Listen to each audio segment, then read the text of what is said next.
What's going on, everyone? Welcome back to the channel. And this weekend is UFC Mexico, and we have Brandon Moreno facing off against Brandon Royval in the main event. And in the co-main event, and the fight I'm excited for, and the fight I'm going to be talking about, is Yair Rodriguez versus Brian Ortega. Great fight, and let's get into how I think this one's going to play out. So, if you don't know, these two actually fought last year for like 30 seconds. They went in there, threw a couple of punches, and Ortega, in an exchange with Yair, he popped his shoulder out and the fight ended. Yair was given the win, and it was kind of unceremonial. I mean, we were all expecting a great fight there. I was expecting a great fight. I mean, this is two of some of the best guys at featherweight and have two interesting styles that I think match up really well against each other, and we were robbed of that opportunity. But lucky for us, after a year, this fight is going to be happening, and it's going to be happening in the co-main event in Mexico, which I'm very surprised by. I thought this would be the headliner.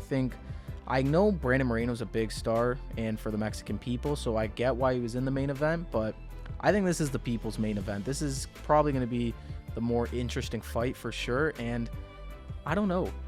If I had to pick, I really think that Yair is going to be the one to come out on top. So let's get into why I think that. Well, for starters, Yair's been way more active. He's fought, of course, last time out, Volkanovski. He had his title shot. Things didn't work out for him. He didn't look horrible in that fight, but you could clearly tell that Volkanovski was the better fighter, and it was definitely a bummer for him and a tough one to take. And before that, he fought Josh Emmett for the interim belt, and he completely dismantled Emmett. Great performance, and he looked great, and I honestly had a little bit of hope for Yair heading into that fight with Volkanovski. I was thinking maybe he'd be a little bit too quick for Volk, maybe the kicks would give him some trouble, but of course Volk went out there with a great game plan and completely stopped him. If only he used like the same game plan against Ilya, but he didn't. So yeah, I think Yair is he's a little too quick for a lot of guys, and I think that might be the case with Ortega here. Brian Ortega, he has not been fighting at all. I mean, injury after injury, we haven't seen this guy get a win in over like 3 years, which is crazy, and hopefully in this one, he could actually put together a nice performance and we could have a great fight, but I'm a big believer in ring rust, man. I called it for the Colby Covington fight, and I don't see this one playing out any differently. I think Yair, being the more active guy, he's going to have just a little bit more of an edge, and I think that's where Ortega will mainly struggle in this fight.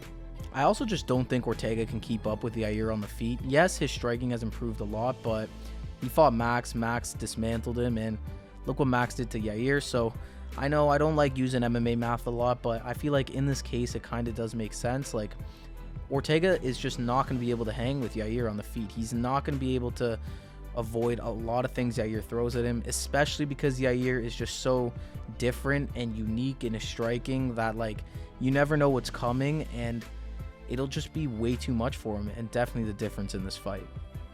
But of course, Brian Ortega, being the great jiu-jitsu practitioner that he is, there's always a chance there too. I mean, if he can get this to the ground, I definitely would favor him. I'd favor him, obviously, against any of the featherweights in that realm, I think.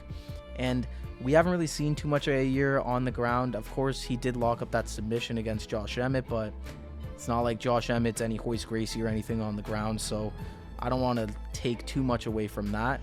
So if this goes to the ground, it will be Ortega's game, and I think Ortega could get the job done, but it's getting to the ground that's going to be the issue, I think. I just don't know how he's going to get close enough to Yair with the way Yair kicks and the way he tries to keep guys away and keep his distance.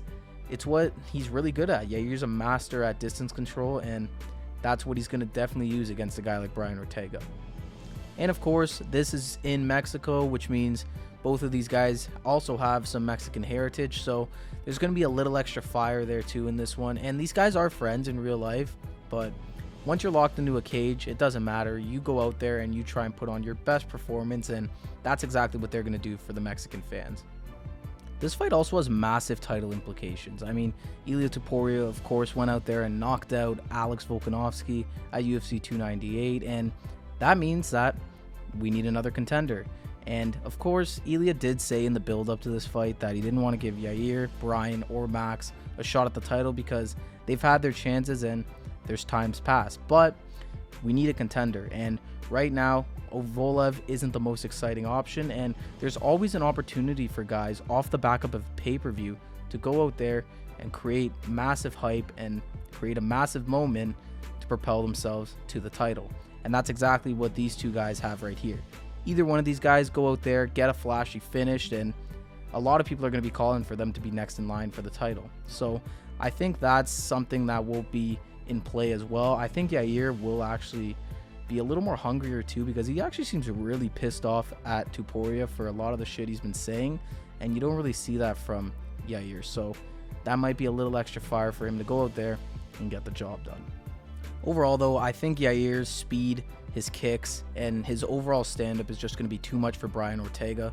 Ortega been out of the ring way too long, hasn't been as active, and he's just not going to be able to get close enough to Yair to take him down and go into his world. Yair's going to have to make a mistake, and Brian's going to have to capitalize, but who knows? Maybe Ortega's been training a lot, and we just haven't seen what's been happening, and he might come out as a whole new fighter.